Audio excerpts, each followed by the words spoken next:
We've moved to this digital transformation quicker, and by several years, we would have otherwise. We've been forced to adapt, and we have. And so was CES. We decided to make CES digital only in July because we wanted our customers to adopt quickly, and we saw the decision as an important one. So now CES 2021 is making history, and I'm so excited that you're part of it. It's our first ever all-digital event. And what it does is it's providing a safe and efficient way to convene the industry and actually even to broaden the industry and to bring more of the world to CES.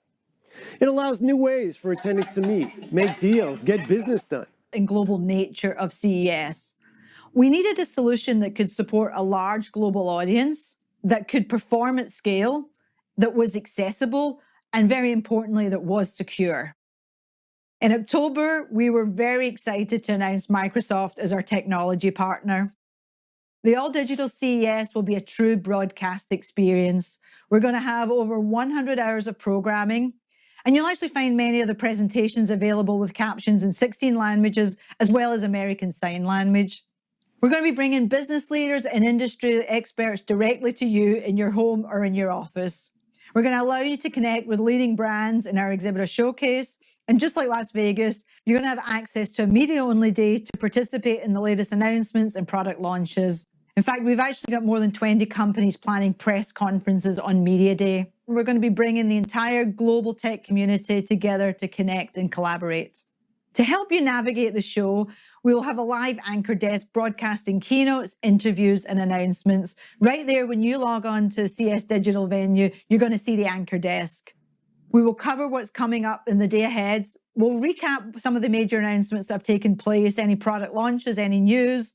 We're going to have interviews and discussions on critical tech issues. And of course, we're going to bring you analysis and highlights from our CES keynotes. And for the first time now, I'm excited to announce our anchors. Justine is a huge social media personality. And at CES 2016, she was our celebrity ambassador. We're going to have Rich DeMuro, a TV news anchor and tech reporter from KTLA TV in Los Angeles. Rich covers CES every year and will be a great addition to the anchor desk. Naomi Kyle, who's a well-known personality in the gaming world and a former host of The Ready Room on CBS. And finally, Brian Tong. He's a tech personality with CNET as a producer and on-air talent. Brian's another CES regular who's been covering the show for many years. So this is a great group of talent that we're going to have hosting our anchor desk. And in addition to all the great conference content, what's really unique about CES is the huge number of brands that we're going to have showcasing all of their latest products and innovations. So we've created a digital platform to reimagine the exhibit experience. When you log on and register, you can identify the topics and technologies you're interested in, and I will encourage you to spend time doing so, because if you get this right, we're going to be able to make this a very personal experience for you. So don't just check the first 10 boxes. Really think about what you're interested in so that we can personalize this. So we're going to be serving up recommendations based on those interests. You're going to be able to interact with exhibitors via chat. You're going to be able to set up meetings. You're going to be able to view product demos and thought leadership sessions. To tell you more about this digital experience and what to expect at CES, I'm pleased to introduce Karen Chupka, who's the Executive Vice President of CES. Thank you, Jean. It's great to be here with you to give you a sneak peek of the hottest trends you're going to see at CES 2021. Over the past 12 months, the pandemic has accelerated innovation across a range of industries, and CES will show you some of these latest advancements. CES 2020 brought together the biggest players in 5G, and CES 2021 is going to be no different. CES is the hub for 5G, and you're going to experience advancements in 5G speed, reliability, and efficiency. 5G is driving innovation and enabling industries like entertainment, digital health, and smart cities. And in fact, to kick off the show, Verizon's Hans Vestberg will give his company's vision for the future of 5G. And speaking of 5G, smart cities, again, will be a focal point of CES. Now, more than ever, smart cities are vital to a safe, connected world for all. From IoT to 5G connectivity to AI, you're going to hear from companies around the world. Artificial intelligence is a key component of smart cities, and it's also going to be on display. Companies across all industries will unveil for the very first time the latest hardware and software AI solutions at CES, creating a customized user experience using speech recognition and machine learning, from Caterpillar and John Deere to Handcom and Samsung's Neon. You're also going to hear from Dr. Lisa Su, who will provide AMD's vision on the future of research, work, education, gaming, and more. Digital health is also going to be another key theme of the show, and I can't imagine a year more appropriate to showcase the latest innovation in health. Amid the pandemic, we've seen how technology empowers consumers to take control of their wellness. And at CES 2021, you're going to hear from the biggest names in digital health, including Philips and Omron Healthcare. You're also going to see firsthand how innovations in digital health are enhancing the patient experience and improving healthcare for all, also while lowering costs. Technologies are transforming the way we transport people and goods across the world with increased speed, efficiency, and safety. And the latest in transportation technology will be found across industries at CES. You're going to see innovations from Aptiv, Audi, Bridgestone, Continental, the Indy Autonomous Challenge, Mercedes, and more. And you're also going to hear from GM's Mary Barra, who will discuss GM's plans to advance mobility in communities from around the world. You'll also have access to over 100 conference sessions, and here are just some of the highlights of those sessions. These themes only touch on the innovation that will be seen at CES 2021, and I can't wait for you to see it. Now, I'm really excited to introduce Bob Bejan, Corporate Vice President of Global Events, Production Studios, and Marketing Community for Microsoft. CTA was thrilled to announce Microsoft as our technology partner for CES 2021, and we're really excited to work alongside Bob and his incredibly creative team. Now, to show you the history-making, all-digital CES 2021 venue, I'm pleased to welcome Bob Bejan. Thank you, Karen. It's an honor to be with you, to be able to share a sneak peek of what CES All Digital 2021 is going to look, feel like, and be as an experience this January. You know, despite the challenges of 2020, technology continues to step into the forefront to be able to deliver a sense of connectivity and community and real experiences in a new kind of medium. And we're incredibly proud to be CTA's technology partner in the delivery of this first all-digital CES experience. You know, whether it's the exhibitor showcases or the press conferences we'll do, or the sessions and the networking, and hopefully so much more for all of you, really is exciting to be able to share all of the innovation and the partnership and the result of the hard work over the last couple of months. We've put together a short video for you to kind of experience some of the highlights. Let's take a look at it now. Welcome to the first ever all-digital CES. Follow along as we show you the CES 2021 digital venue. We developed the digital venue with each of you in mind and to set CES 2021 apart from other virtual events.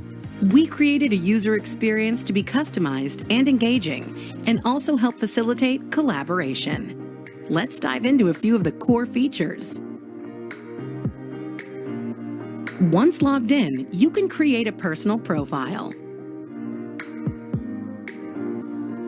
schedule meetings,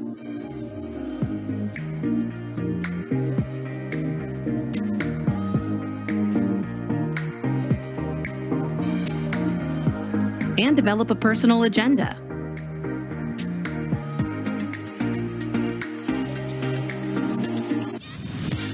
Throughout the event, we'll recommend exhibitors, programming, and connections, all based on your personal preferences. Review your personal agenda or saved on-demand content at any time with the click of a button. On the home page, a 2-day live anchor desk will be available to help guide you through the digital experience. Hear from anchors on how to navigate the venue, set up meetings, visit exhibitors, and more. This will be the home base, where you can get a recap of what's happened and hear about announcements made at CES. Anchors will also interview thought leaders from around the world. And you can use the chat feature to participate in the conversation. January 11th will be dedicated to media-only press conferences.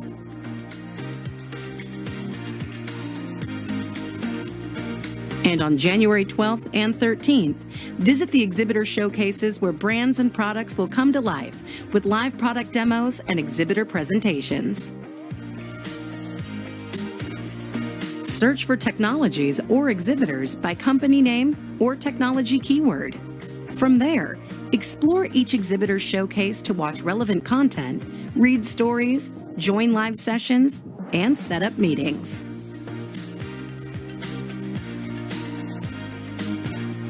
A variety of features have been integrated into the digital venue to foster collaboration with both attendees and exhibitors.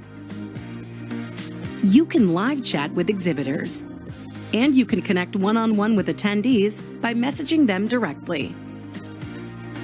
You can also schedule on-demand meetings for up to 30 attendees. With over 100 conference sessions, the CES 2021 digital venue will bring global leaders right to your home, with many sessions accessible in 16 languages and American Sign Language. If you missed anything during the show, you will have access to the digital venue and on-demand content through February 15th. This is just a preview. Join us at CES 2021 to get the full experience of the new digital venue. Wow. Well, I hope that was as exciting for you as it was for us to put together. That's been an incredible experience in our partnership with CES, and we're so looking forward to see how attendees will take in, learn, connect, and grow from the CES All Digital 2021 experience. We look forward to any feedback and following up with any questions you have. And now let me turn it over to Jean to explain more about how our Media Day will work. Jean? Thanks, Bob. We can't wait to bring CES to life in January. So I know many of you are particularly interested in the Media Day on January 11th. We'll have more than 20 press conferences from top exhibitors who are breaking news. Only registered media will have access on that day. The first session kicks off at 7 a.m. Eastern with that first press conference, and then will continue to run throughout the day. When you register, as I mentioned, you'll be able to build that profile, and quickly thereafter, you're going to be able to see the schedule and recreate your own agenda for both the Media Day and the rest of the show. If you miss one of the Media Day press conferences, they'll also be available immediately on demand. The exhibitor portion of the show will be opened on January 12th and 13th. So that's when you can actually go and visit the exhibitors' digital activations and view their demos and live sessions. You can also contact them directly and chat with them real time on the platform. Again, going back to that connection and collaboration, which is so important to CES. All of this content is going to be available on demand. In fact, the platform is actually going to be accessible until February 15th. So you're going to be able to go in until then and access all this content and go back and check any additional information that you want. We want to make this as easy as possible for you, the media, to navigate the platform. On our CES.tech media pages, we've created tools and resources. One that we're really excited about is a searchable and downloadable B-roll library. We've reached out to all of our exhibitors to get their B-roll footage. You'll be able to go in and search by company and category. So again, be able to get all that rich B-roll content that you're used to having. Exhibitors are also going to have resource pages and assets on their showcase that was really designed to help you learn more about the product announcements. And we've got many more in our CES.tech media page. CES registration is opened. We've got a lot of people already registered. And my request to you is register early. The last day for complimentary media registration will be January 8th. So we really need to get you registered before then. But we need your help also to get that message out to the industry to register early. This is a global show, and we want to get as many registered and on board as early as possible. So please help us spread the word about that early registration. Now, I'm going to hand back to Gary, who's going to close the section of the program and open up the floor to your questions. Thank you, Jean, for sharing that. I know how much work you've put into making this successful. We realize this is a new experience. It's new for us and our team. It's new for you, but we want to make sure you get the most out of it. So we're here to help you. If you want to get in touch with a specific exhibiting company or have any other questions about CES 2021, please reach out. We just can't wait for you to experience CES in a brand new way in January. And now, we're excited to hear your questions. If you want to ask a question, look at the chat box on the right side of the screen. Just type in your question, hit enter, and we will start teeing up the questions. Hi, everybody. So let's move into the Q&A portions of this. You probably guessed that the last section was actually pre-recorded. We had to do that for just for practical reasons. But we're actually here together, Karen, Gary, and myself. We're socially distanced in our office in Arlington, Virginia, and we're ready to take your questions live. We've been monitoring your questions as they come in, and I've got a few lined up. First of all, and Gary, probably give this one to you. One of the questions people are asking is, will we be going back to a live event and going back to Las Vegas in 2022? Well, what will happen after 2021 is we'll sit back and evaluate what we're doing, what we've done well, and what we need to improve upon. And then for 2022, we will be digital, but we also plan to be physical in Las Vegas, because that 5-sense experience of being with people. I mean, if one thing COVID has taught all of us is that we need each other. We want to be with each other. We love technology and what it's doing. It's been, thankfully, it's saved all of us in society and allowed us to communicate and allowed us to have the great CES 2021 digital event and allowed us to continue with our lives. But it's really not the same as being there face to face, and we're human and we want to get back to that.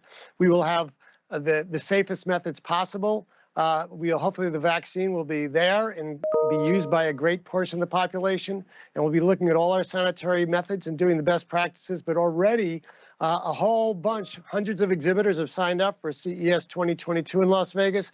The city of Las Vegas is waiting and ready for us, and it's something that we will look forward to. And certainly, if anyone's been hurt by this, it's Las Vegas itself, and we are sad for our friends and our great people who make the physical show happen, and we want to be there with them in 2022, and we certainly plan to be. Thanks, Gary. And the next question leads on from that. You mentioned that we've already got many exhibitors signed up. Maybe, Karen, you can take this one. Can you talk about how many we've got, how many we're expecting, maybe some of the names that we've seen signed up? Well, for CES 2021, we're really excited. We're expecting over 1,000 companies to be participating in CES 2021.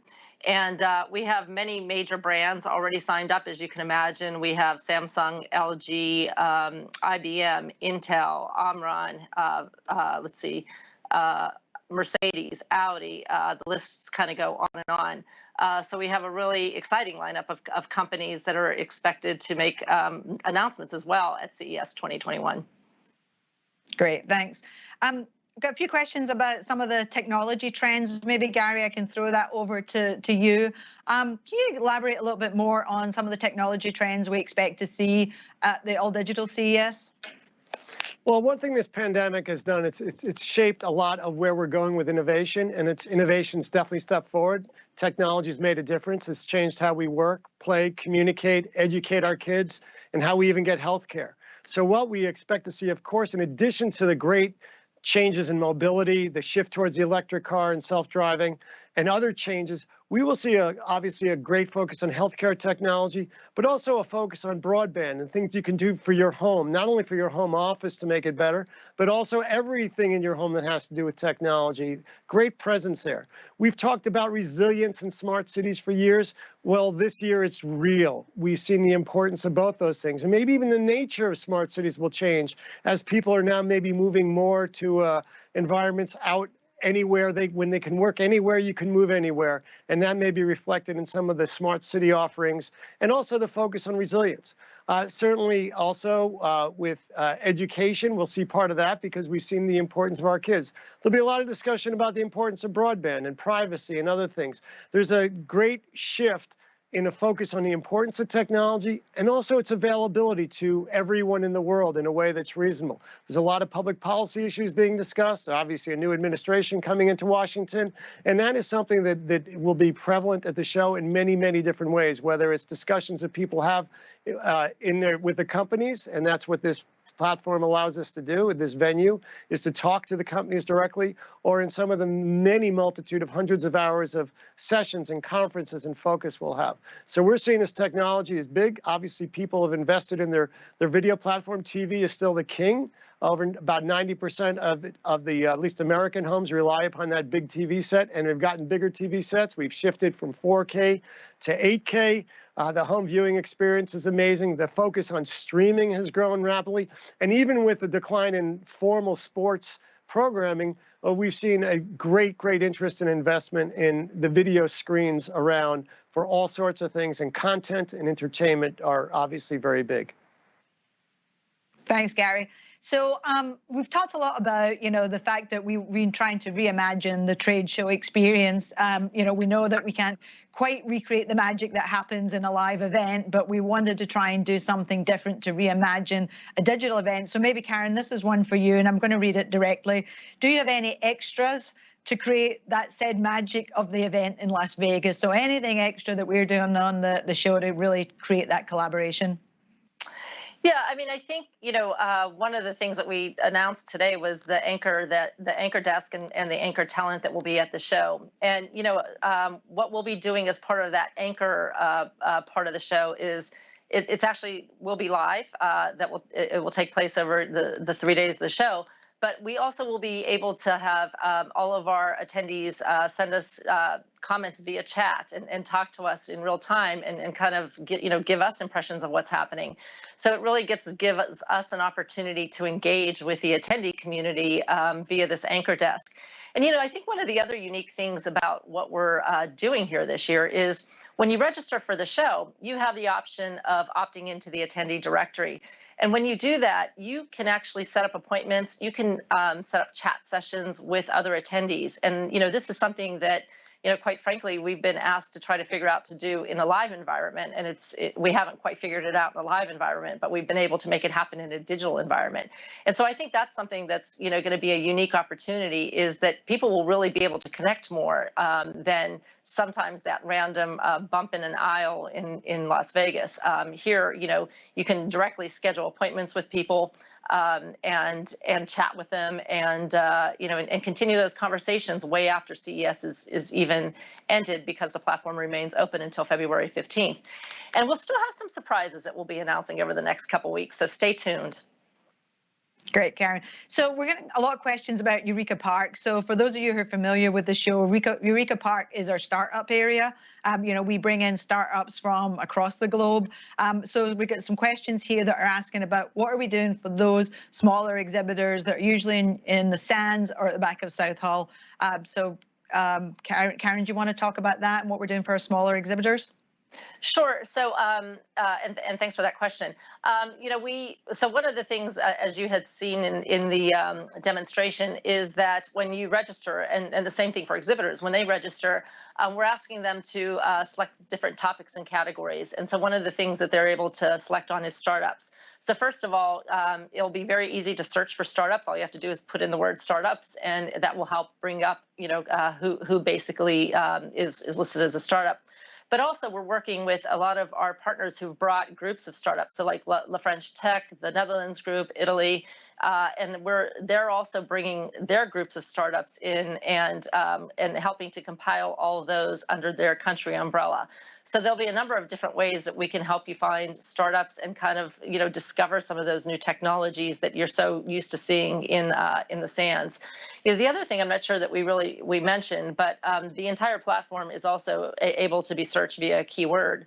So if you want to put startups in AI, for instance, then that would help serve up that information to you.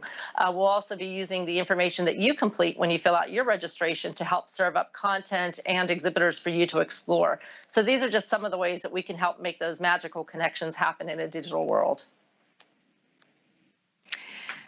Okay, so there's some questions about our move to digital and our investment. Maybe this is one for you, Gary. Can you talk a little bit about the investment and the move to a digital CES event?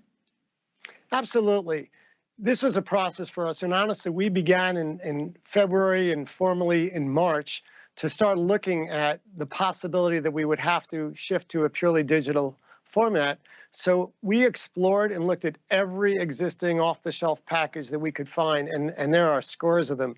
And we decided that for what CES is and what it means to our attendees and our constituency and all of our customers, we had to do something special. We had to create our own that met those needs. And when we looked at what's important, what was important was the connection that could be made, the serendipity, the discovery, the joy of learning, the exploration, the ability to discover new innovations, and the ability to connect with other people, and for it to have real meetings and discussions. Now, we can't recreate, obviously, some of the things in Las Vegas, like the gambling and the ambiance, and as I said earlier, the face-to-face human 5 sense contact. But we tried to do other things, and that required us to, that's why we partnered with Microsoft. They've been a longtime member, partner, keynoter, so many other things, and we have a good relationship, and we felt that given what they had done with the cloud, what they've done with their own events, frankly, and how well they were produced, and their vision with their production studios and everything else, that they were absolutely the right one to invest in. So we decided it is costly for us. There's no secret about that. It's been, you know, we're feeling the effects of the pandemic like others, and we've had to cut back on things. But one thing we invested in was this venue, this platform that allowed exhibitors, customers, attendees, business people, startups, retailers, the investment community, and of course media to connect with each other. And it's been a major investment of time, money. One thing we did that was certainly right is we made our decision that we wouldn't have the physical CES early, so we devote everything on going forward digitally, and we could save our customers, our exhibitors, and even our attendees from planning that trip to Las Vegas, from investing the money in doing that. So we made and announced the decision in July, 7 months before the event, and allowed us to focus fully on how we can make this the best. We know it's not going to be the best possible because we'll learn from it. Like every CES is never perfect, but we always learn from the next one. And that's why we're excited to have the hybrid event in 2022, both digital and physical. But it certainly was a major investment in 7 figures. And it's unique. In speaking with my colleagues from around the world in the trade show and association and meeting world, everyone wanted something different than what was available there. They didn't want avatars going around exhibits. We were able to reimagine the show, get away from this concept of going physically from exhibit to exhibit, and allow the advantages of digital to be there, where you could go in a more logical way without tired feet and get, as Karen mentioned, with keyword searches and plan meetings ahead of time and be very efficient in your approach. And we know it won't be the same. And we try to balance overselling this, what it is, versus really saying we're trying to do this consistent with what the CES brand is, with the name, with the expectations of, but recognizing we're going to be a show that people will be participating in and be part of from their homes and offices. Thanks, Gary. And Gary, you mentioned avatars, and we get this question a lot about different technologies that will be incorporated into the show, and maybe one for Karen. You know, people are asking about, are we going to have avatars, or are we going to have, you know, AR, VR, mixed reality as part of the show? Do you want to address that question, Karen? Yeah, you know, actually, as Gary has mentioned, and what we've talked about is, you know, we really wanted to make sure that we were investing in the value of the connections, and so there will be exhibitors demonstrating those technologies, but they're not necessarily part of the technologies we're using as a platform. However, what you will see is that, you know, there is AI enabling the platform. I mean, obviously, we're doing live connections with meetings. There will be streaming because a lot of what we're producing on the anchor desk, you know, will be streamed out to people. So there's a lot of technology that we are using as part of the platform. But, you know, we really wanted this to be an easy user experience for everybody, a good user experience for everybody. And so we did not go into some of these other types of technologies that, you know, I think would be interesting to see. And we allowed those for our exhibitors to demonstrate. Great, thank you. One question we've got here is on the price. So, and maybe Karen, if you want to take this one, what is the rationale for charging $149 for registration? Well, you know, registration for CES is typically $100 if you register early, and then all the conference sessions and everything else are an additional fee. So what we did is we went out with a $149 price because, first of all, we do want this to continue to be a trade audience, and we are, you know, qualifying everybody who registers to make sure that they are a part of the trade. But we also know that there is over 100 hours of conference programming that you're going to be able to view. We also have all of our exhibitors putting on additional programming as part of the platform. And there's still the ability to connect over, you know, over the 30 days beyond the show. So, you know, quite frankly, there is a lot of business opportunity here that companies can take advantage of, attendees can take advantage of, and so that's where we came up with the $149 price. You know, it's It's in line with what we would have charged in a real event, and actually much less, considering the fact that most of our conference passes would have been much, much more than what the $149 is. Yeah, I Thanks, would add Karen. on that, if I may, that you could look at any conference, at least in the United States, any business conference or event. They range from several hundred to several $1,000s for like maybe 6 to 8 hours of programming. And here we're offering well over 100 hours of programming that's available for over 30 days. And it's something that, as Karen said, we do want to keep this a business event. Everyone will be qualified to attend. And of course, if the public wants to see something, we will put the keynotes up on social media. But the other 100 or so hours of programming will be available only to conference attendees for that price, as long as it's non-partner programming. And of course, we do charge on-site fees higher because we're trying to get everyone, especially you as media, to register early. That's very, very important. The registration goes up dramatically, as it does for the on-site experience. But for the on-site experience, when we do have a show in Las Vegas, people do register ahead of time because they plan ahead their hotel room, their airfare, the things like that, and their registration. They don't want to wait on lines. We do want to address the issue that people may think they could register at the last moment, and we're trying to get as many people as possible to register early because we have to qualify the people, especially press, I might add, and that's really important because to access those press conferences, you have to register early, you have to get in there. If you don't register early, there'll be a significant delay, most likely, in qualifying you and making sure you have the press credentials. One thing I always heard from the press is it is very important that we qualify the press. And that's important because we respect and appreciate so much what the media does in describing what we're doing, in a sense, to the world and finding those stories at CES. So got a couple of questions here coming in on schedule, and maybe I can take the first one of those. Somebody's asking a question about the media day schedule, a little bit puzzled about the schedule. Is it half an hour on, then half an hour off, or are those pressers scattered throughout the day? Let me address that one.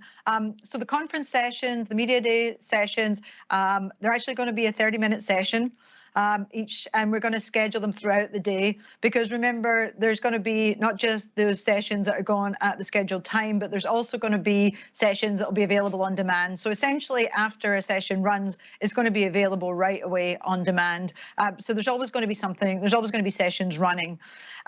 The reason why we space them out is because some exhibitors actually want to do what we're doing now, which is move to a live Q&A after their press session. Some are going to do that just as they would do in Las Vegas. So we wanted to make sure there was enough buffer time built in there. So there's always going to be content running during those sessions. And as Karen said earlier, we're also going to have the anchor desk. So there's an opportunity for the media to also view some of the communications and interviews, et cetera, that are going on in the anchor desk. And again, on that day, it's a media only day. We will be opening up to the rest of the audiences at 6 p.m. because we will be going into our kickoff event with the Verizon keynote. But prior to that time, on January 11th, it will be media only in the digital venue. Also got some questions here. Maybe Karen, you can talk to this one.